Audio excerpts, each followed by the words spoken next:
The nutritionist said I should eat root vegetables. Said if I could get down 13 turnips a day, I would be grounded, rooted. Said my head would not keep flying away to where the darkness lives. The psychic told me my heart carries too much weight. Said for $20 she'd tell me what to do. I handed her the 20. She said, stop worrying, darling, you will find a good man soon. The first psychotherapist said I should spend 3 hours a day sitting in a dark closet with my eyes closed and my ears plugged. I tried it once but couldn't stop thinking about how gay it was to be sitting in the closet. The yogi told me to stretch everything but the truth, said to focus on the out-breath, said everyone finds happiness if they can care more about what they give than what they get. The pharmacist said Klonopin, Lamictal, Lithium, Xanax. The doctor said an antipsychotic might help me forget what the trauma said. The trauma said, don't write this poem. Nobody wants to hear you cry about the grief inside your bones. My bones said. Tyler Clemente dove into the Hudson River convinced he was entirely alone. My bones said, write the poem.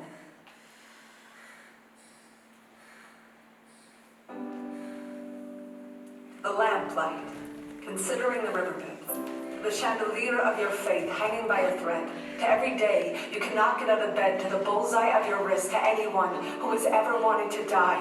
I have been told sometimes the most healing thing we can do is remind ourselves over and over and over. Other people feel this too. The tomorrow that has come and gone, and it has not gotten better. When you are half finished writing that letter to your mother that says, I swear to God I tried, but when I thought I'd hit bottom, it started hitting back. There is no bruise. Like the bruise, loneliness kicks into the spine. So let me tell you, I know there are days it looks like the whole world is dancing in the streets where you break down like the doors of their looted buildings. You are not alone, and wondering who will be convicted of the crime of insisting you keep loading your grief into the chamber of your shame. You are not weak just because your heart feels so heavy. I have never met a heavy heart that wasn't a phone booth with a red cape inside. Some people will never understand the kind of superpower it takes for some people to just walk outside some days. I know my smile looks like a gutter on a falling house, but my hands are always holding tight to the ripcord of believing a life can be rich like the soil,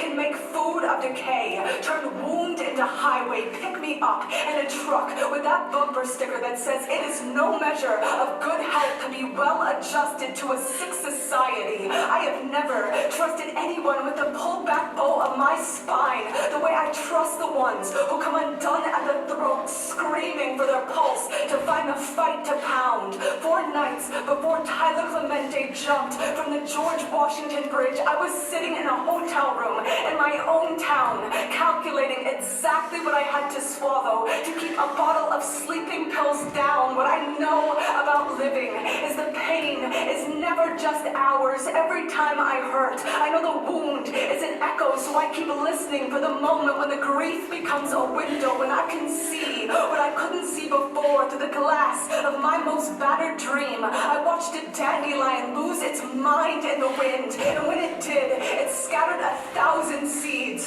So the next time I tell you how easily I come out of my skin, don't try to put me back in. Just say, here we are, together at the window, aching for it to all get better, but knowing there is a chance our hearts may have only just skinned their knees, knowing there is a chance the worst day might still be coming. Let me say right now for the record, I am still gonna be here, asking this world to dance even when it keeps stepping on my holy feet. You stay here with me, okay? You stay here with me, raising your bite against the bitter dark, your bright longing, your brilliant fists of lost friend. And the only thing we have to gain in staying is each other. My God, that is plenty. My God, that is enough. My God, that is so much for the light to give.